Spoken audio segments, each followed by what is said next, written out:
The Galactic Federation Training Academy prided itself on cultural exchange programs. Species from across the galaxy would share martial traditions, combat techniques, and warrior philosophies. It fostered understanding and respect among the cadets who would one day serve together. But when human cadet Jack Thompson was selected for a week-long exchange with the Vracs, renowned as the fiercest warriors in 3 spiral arms, Academy Commandant Velter had reservations. Humans are classified as Deathworlders for good reason, Velter reminded the exchange committee. Their homeworld's gravity, predators, and climate have shaped them into resilient beings.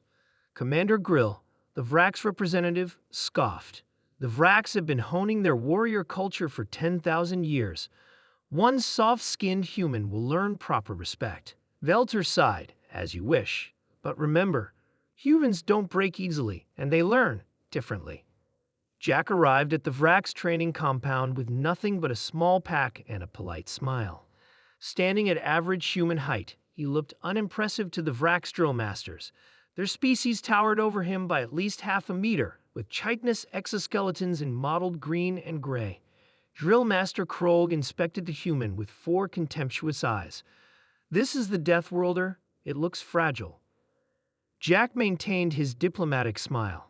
Thank you for this opportunity, Master Kroll. I'm eager to learn Vracs combat traditions. You will address me as Supreme Drill Master, Kroll growled. Your first lesson begins now. 20 laps around the compound.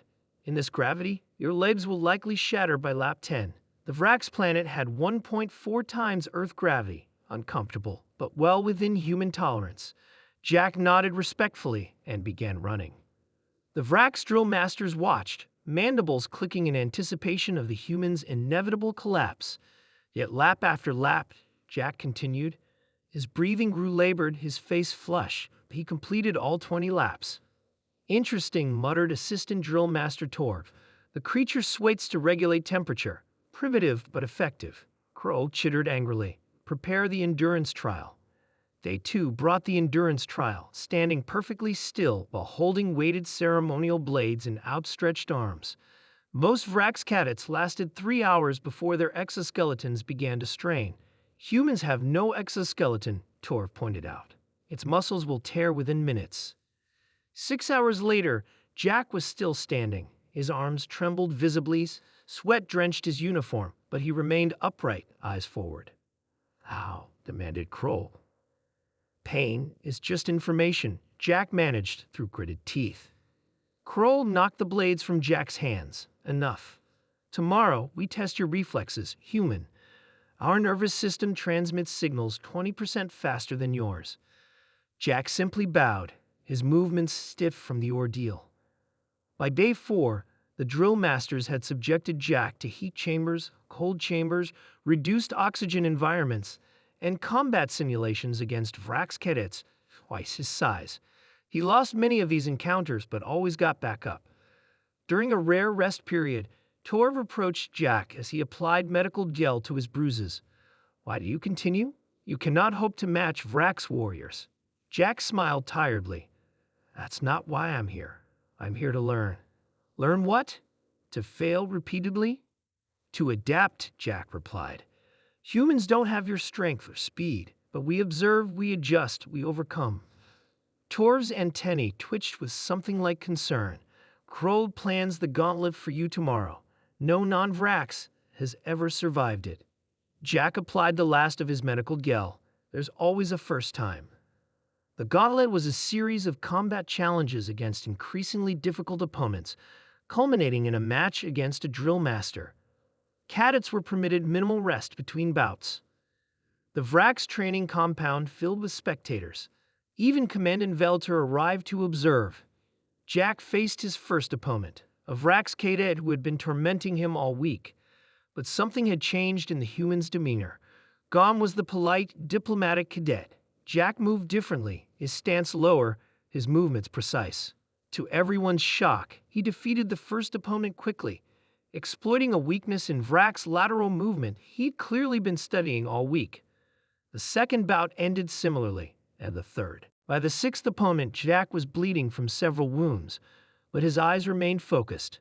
He had adapted his fighting style to use the Vrax's weight and momentum against them, a technique none had seen before. When he defeated the ninth opponent, the compound fell silent. Krolg stepped into the ring, mandibles clicking furiously.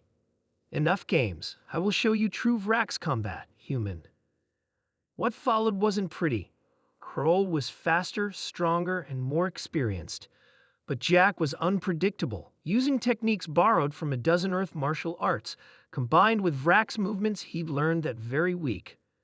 When Jack finally pinned Kroll using a modified hold that accounted for Vrax physiology, the Supreme Drill Master signaled surrender. The compound erupted in chittering chaos. In the aftermath, as medical technicians tended to Jack, the Drill Masters convened an emergency meeting with Commandant Veltor. "This is unprecedented," Krolg insisted.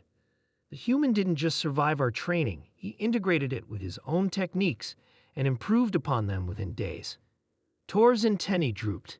"If all humans learn like this—" "They do," Veltor confirmed. "Their greatest strength isn't their durability, though that's formidable. It's their adaptability. They don't just endure, they evolve." "We must revise our assessment of humans," Kroll concluded, "and perhaps request our own cultural exchange to learn their methods." Veltor chittered softly, the Vrax equivalent of laughter. "I'll arrange it, but be warned.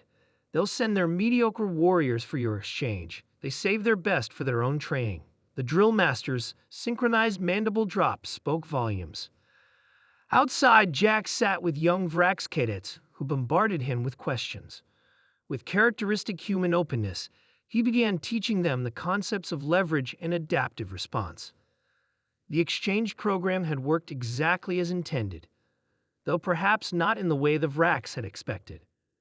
As the Vrax saying went, "Only a fool fears a warrior who never changes techniques. The true terror is the one who makes your techniques their own."